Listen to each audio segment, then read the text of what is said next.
If you wish to be successful, study success. If you wish to be happy, study happiness. Happiness is not an accident. It is first a study, and then a practice. If you wish to be wealthy, study wealth. Would you like to guess how many people make wealth a study? Right, very few. Surely, since wealth and happiness and success are all values to cultivate, you would naturally assume that most people would make a careful study of them. Why they do not is yet another example of those aspects of life that fall into the category of mysteries of the mind. Remember, major keys to your better future are going to be ideas and information.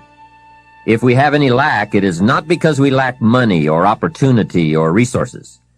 It is because we lack ideas that have taken form from information. Many years ago, I learned that some of the best advice ever given comes from the Bible. There's a phrase in that amazing book that says, "If you search, you will find." So that is the way to discover ideas and life-changing information. Search. In order to find, you must search. You must go to the seminars and to the training classes. You must listen to the cassette programs that can give you breakthrough ideas. You must go and engage in conversations with people of substance. You must go looking, go searching. Rarely does a good idea interrupt you. And as you make a diligent search, you will find just the ideas you need. Now, here is the next key word in the process of seeking information that can change your life, and that word is capture. When you find a good idea, capture it. Don't trust your memory. Capture everything. Write it down. Record it. This is one of the reasons why we have put this program on cassette tapes, to capture the ideas.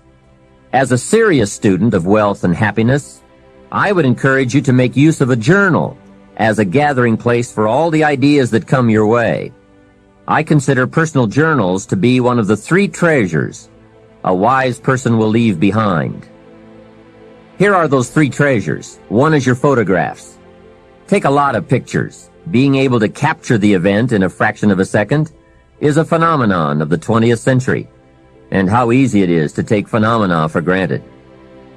I've gone to Taiwan to lecture 3 times in the last 3 years.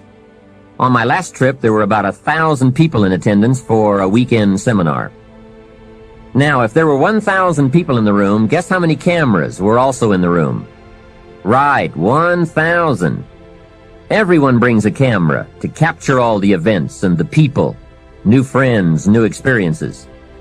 I spend a big part of my time having my picture taken with everyone.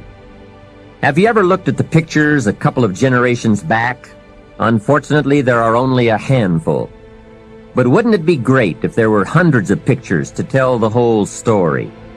So make sure you leave behind your whole story in your treasure of pictures. The next treasure to leave behind is your library. All the books you have chosen. Books well read, well underlined, with notes and observations and reflections you have written in the margins. The books that have helped shape your philosophy and the values of your life.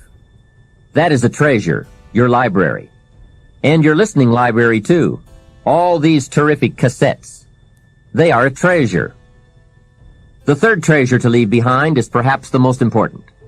And that is your journals, containing all the ideas you have captured in your lifetime.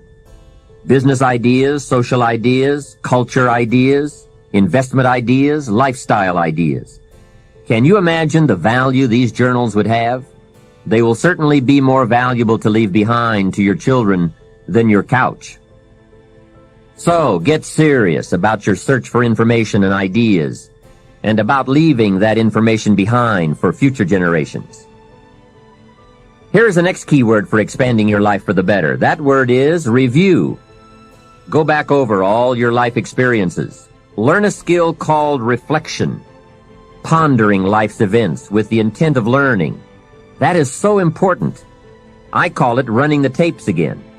The events of your life are some of the best sources of information. Don't merely go through your days. Get from your days. Be aware of what's going on around you so that you will drive the grooves in the record of that day deep into your consciousness.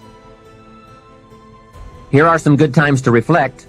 First, at the end of the day, take a few minutes and go back over your day.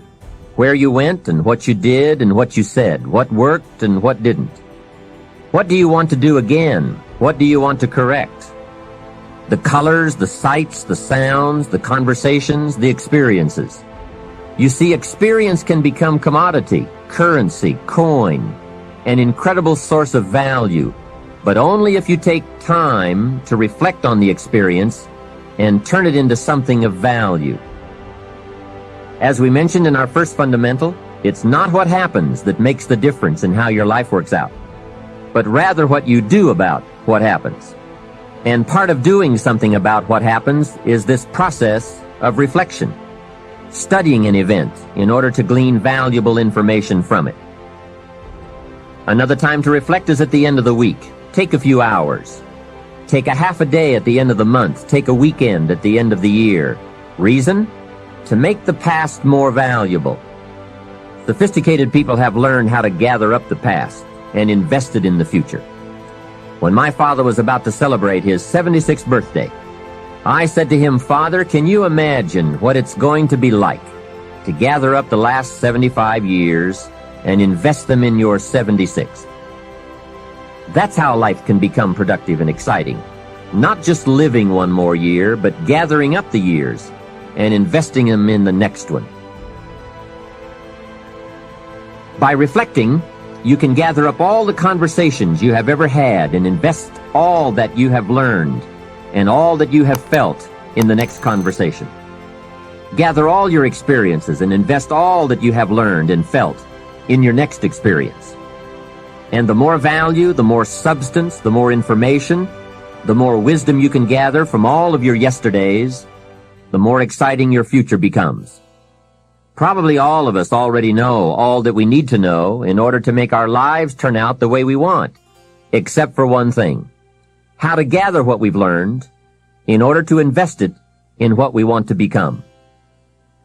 So start a new discipline that can lead to wealth and happiness. Find out how things work.